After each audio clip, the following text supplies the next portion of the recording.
గోదావరి జిల్లాలో ఏర్పాటు చేసిన ఫిషరీ సైన్స్ విశ్వవిద్యాలయం ఏప్రిల్ 1, 2022 నుంచి పనిచేస్తుంది.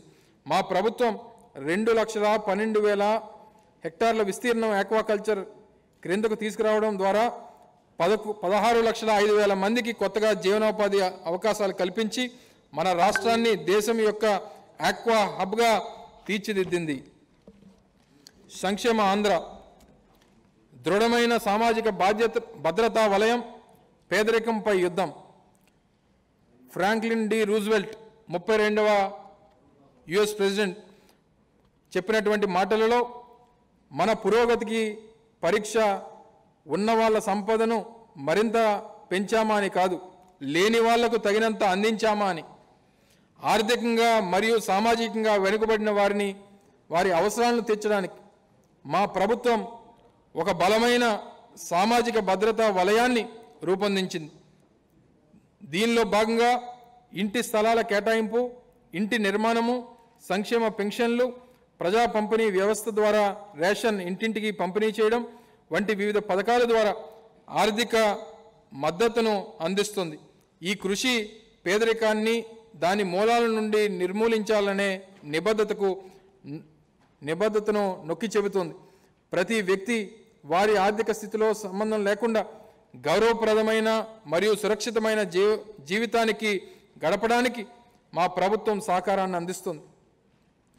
గృహరంగము గత ప్రభుత్వం తన 5 ఏళ్ల కాలంలో 4,63,697 ఇళ్ల పట్టాలు పంపిణీ చేయగా మా ప్రభుత్వం 2019వ సంవత్సరం నుండి 1,53,000 కోట్ల రూపాయలు విలువ గల 30,65,315 ఇళ్ల పట్టాలు పంపిణీ చేసింది. పేదలందరికీ ఇళ్ల పథకం కింద మా ప్రభుత్వం ప్రతి లబ్ధిదారునికి ఇంటి ఖర్చుకు 1,80,000 రూపాయలు ఇవ్వడమే కాకుండా మౌలిక సదుపాయాల కల్పనకు ఒక్కో ఇంటికి 6,90,000 రూపాయలు కేటాయించి ఫలితంగా గృహ నిర్మాణ పనుల్లో వేగం పుంజుకుంటుంది. ఈ పథకం కింద 22 లక్షల ఇళ్లు కేటాయించగా దాదాపు 9 లక్షల ఇళ్లు పూర్తయ్యాయి. మిగిలిన ఇళ్లను 2024 డిసెంబర్ నాటికి పూర్తి చేయాలని చెప్పి లక్ష్యంగా పెట్టుకున్నాం.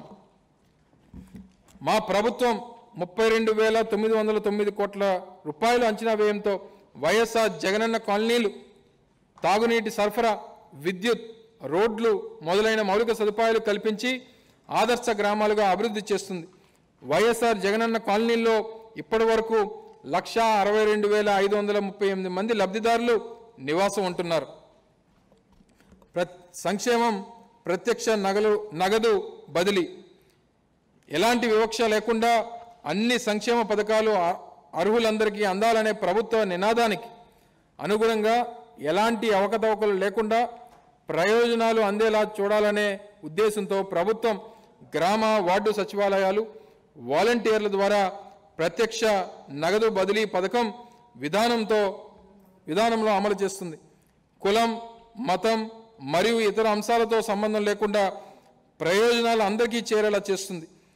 ప్రత్యక్ష నగదు బదిలీ పథకం మరియు సంక్షేమ కార్యక్రమాల వలన కోవిడ్-19 మహమ్మారి సమయంలో కలిగిన ఆర్థిక ఇబ్బందుల నుండి ప్రజలకు భరోసానిచ్చి రక్షణ కల్పించాం.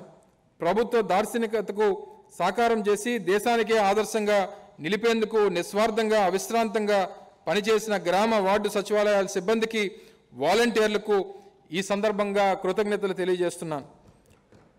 పైన చెప్పిన అంశాలకు సంబంధించి 2019-20 ఆర్థిక సంవత్సరం నుండి 2023-24 ఆర్థిక సంవత్సరం వరకు మా ప్రభుత్వం ప్రత్యక్ష నగదు బదిలీ పథకం ద్వారా 2,53,000 కోట్ల రూపాయలను, ఇతర పథకాల ద్వారా 1,68,000 కోట్ల రూపాయలను బదిలీ చేశాం.